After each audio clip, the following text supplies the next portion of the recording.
बजी बधाई और ये राजा रोहे दान लुटाई।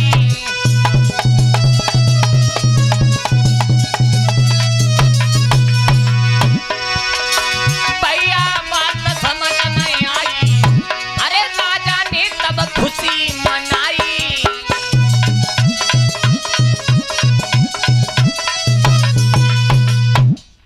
महाराज तानपाद ने सुना है कि कहाँ एक रानी के एक भी पुत्र नहीं हुआ, आज दोनों रानियों के दो दो पुत्र हैं। महाराज दो संतान घर में हुई है। महाराज तानपाद बड़े खुश है।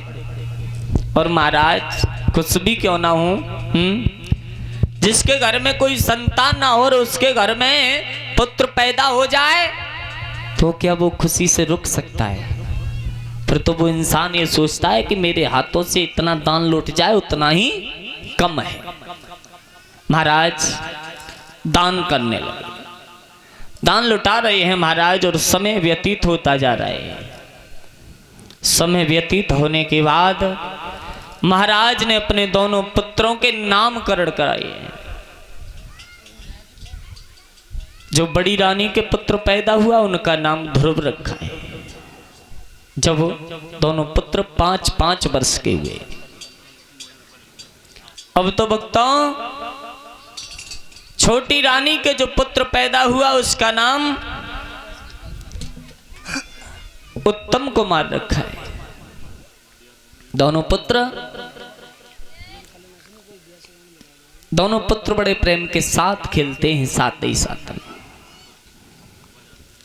ध्रुव की मैया ध्रुव धूल में खेलते हैं, इसलिए उन्हें धूलिया भी कहती है। धूलिया कह करके पुकारती हैं, बेटा धूलिया इधर आओ। क्यों? कि वो धूल में खेलते हैं, इसलिए उन्हें धूलिया भी कह देती हैं। अब तो महाराज समय व्यतीत होता जा रहा है, और समय व्यतीत होने के बाद एक दिन ध्रुव कहने लगे उत्तम कुमार से साथ ही साथ में खेल रहे हैं। दोनों भाइयों में कोई भेदभाव नहीं है महाराज, साथ साथ खेल रहे हैं। ध्रुव कहने लगे भैया क्या आज तुम हमारी घर को खेलने के लिए नहीं चलोगे? उत्तम कुमार कहने लगा भैया क्यों ना, हम तुम्हारे घर अवश्य ही खेलने के लिए चलेंगे। देखा कि ध्रुव अपनी माँ के पास में ले गए हैं। उस मैया सुनीति ने अपने पुत्र ध्रुव को गोदी में ना उठाया, लेकिन अपनी छोटी बहन के पुत्र को गोदी में उठा लिया। बारे प्रेम गोदी में उठाया और वो माँ सुनीति पुचकारने लगी है। महाराज एक दिन दूसरा दिन हुआ, उत्तम कुमार कहने लगा भैया एक बात बताओ, हम तुम्हारे घर खेलने के लिए तुम्हारे साथ में गए हैं, तो भैया ध्रुव क्या तुम हमारे साथ में हमारे घर खेलने के लिए नहीं चलोगे? ध्रुव कहने लगा क्यों नहीं भैया, मैं अवश्य चलूंगा। अब तो ध्रुव उत्तम कुमार के साथ में कहाँ पहुंचे? जहां महाराज की सभा लगी हुई है, महाराज ऊंचे सिंहासन पर बैठे हैं। ध्रुव उत्तम कुमार दोनों पहुंच गए। महाराज तानपाद ने देखा है कि मेरे दोनों पुत्र आ रहे हैं। महाराज ने ध्रुव को गोदी में नहीं, उत्तम को गोदी में नहीं उठाया और ध्रुव को गोदी में उठा लिया।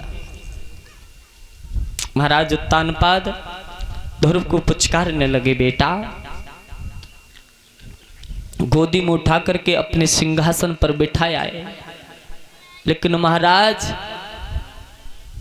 एक मंत्री गया है भागता भागता, कहने लगा बेटी सुरुचि।